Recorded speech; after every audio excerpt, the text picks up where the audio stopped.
आज की कहानी है सबसे बड़ा कौन। भूख प्यास नींद आशा।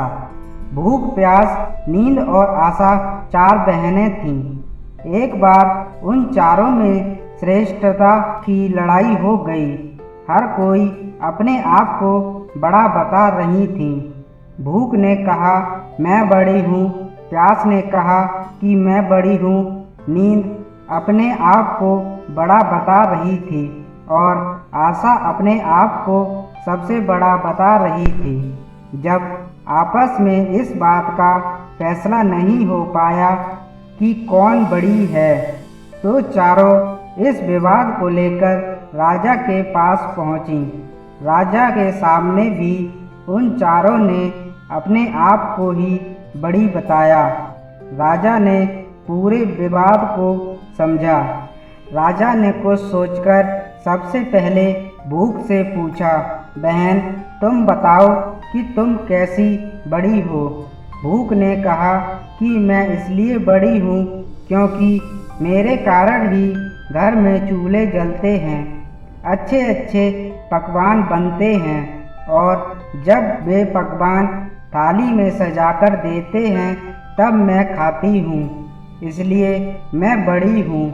यह सुनकर राजा ने अपने सैनिक को आदेश दिया कि जाओ राज्य के प्रत्येक भाग में यह घोषणा करवा दो कि आज से कोई अपने घर में चूल्हा ना जलाए, पकवान ना बनाए, थाल ना सजाए। तब देखते हैं कि जब भूख से भूख लगेगी तो वह क्या करेगी। सारा दिन बीत गया, सारी रात बीत गई। सुबह हुई तो भूख को भूख सताने लगी।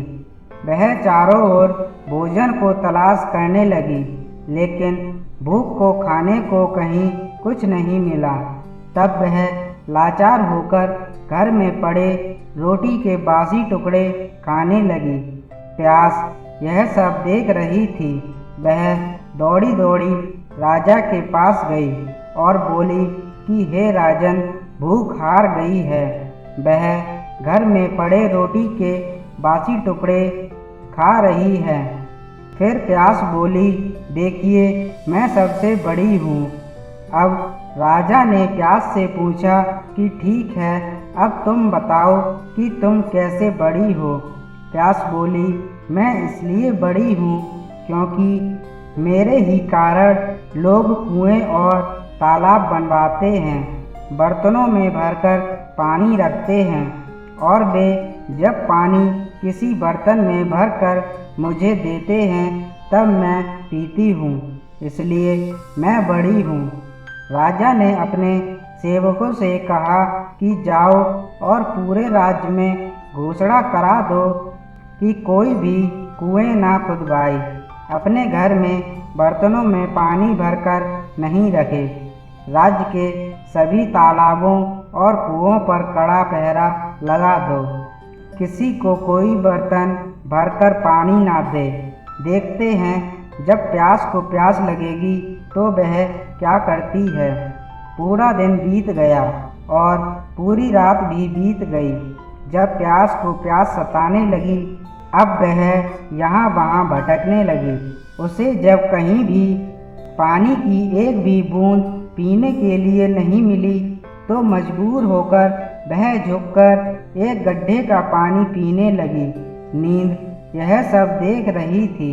उसने तुरंत राजा को यह सब बताया और कहा कि प्यास हार गई, वह तो गड्ढे का पानी पी रही है, इसलिए मैं बड़ी हूँ। अब इसमें कोई संशय नहीं रह गया है। राजा ने पूछा कि अब तुम बताओ कि तुम कैसे बड़ी हो। नींद बोली, मैं इसलिए बड़ी हूँ, लोग मेरे ही कारण पलंग बनवाते हैं, उस पर बिस्तर लगाते हैं। जब वह मुझे बिस्तर लगा कर देते हैं तो मैं सोती हूँ, नहीं तो मैं नहीं सोती हूँ। अब राजा अपने सैनिकों को आदेश दिया कि राज्य में यह मुनादी करा दो कि कोई भी पलंग ना बनवाए, उस पर बिस्तर ना डलवाए। जब नींद को नींद आएगी तब देखते हैं कि वह क्या करेगी। दिन में तो सब ठीक रहा, आधी रात बीत गई। उसके बाद नींद को नींद आने लगी। वह इधर उधर बिस्तर खोजने लगी। उसने खूब ढूंढा, लेकिन बिस्तर कहीं नहीं मिला। जब बिस्तर नहीं मिला तो वह मजबूर होकर ऊबड़ खाबड़ जमीन पर ही लेट गई। आशा यह सब देख रही थी। वह तुरंत राजा के पास पहुंच गई और बोली कि नींद भी हार गई।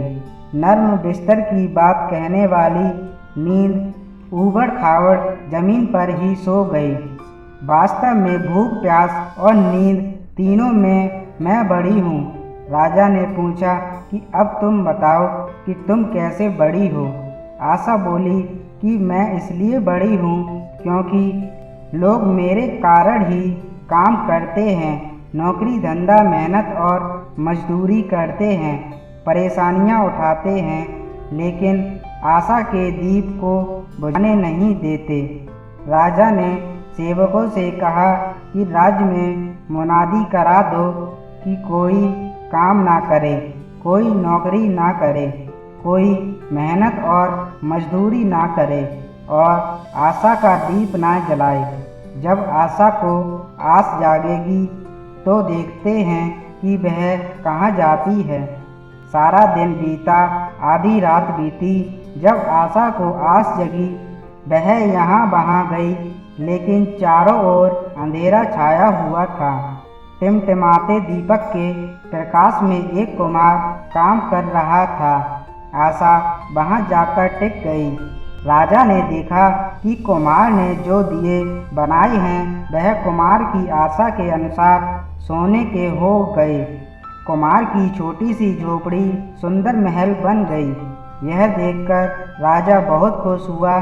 फिर उसने अपना फैसला सुनाया कि भूख, प्यास, नींद और आशा, इन चारों में से आशा ही सर्वश्रेष्ठ है। यह सारी दुनिया आशा अर्थात उम्मीद पर ही टिकी हुई है। हम सभी के जीवन में एक आशा ही होती है जो हमें नामुमकिन काम को करने की भी ताकत देती है। आशा घने अंधेरे में रोशनी की उस किरण की तरह है जो मनुष्य को घनघोर कष्ट से भी जीने की प्रेरणा देती है। इंसान हर बुरे समय में भी लड़ सकता है क्योंकि उसे एक आशा होती है कि यह कष्ट का समय भी निकल जाएगा और अच्छे दिन भी आएंगे। यदि इंसान के जीवन में आशा ही ना हो तो वह एक मरे हुए इंसान के समान हो जाएगा। इसलिए कभी आशा का दामन मत छोड़ना, क्योंकि आशा ही सर्वश्रेष्ठ है। धन्यवाद दोस्तों। अगर ये कहानी आपको अच्छी लगी हो तो लाइक कमेंट करें। अगर नए हैं तो चैनल को सब्सक्राइब करें।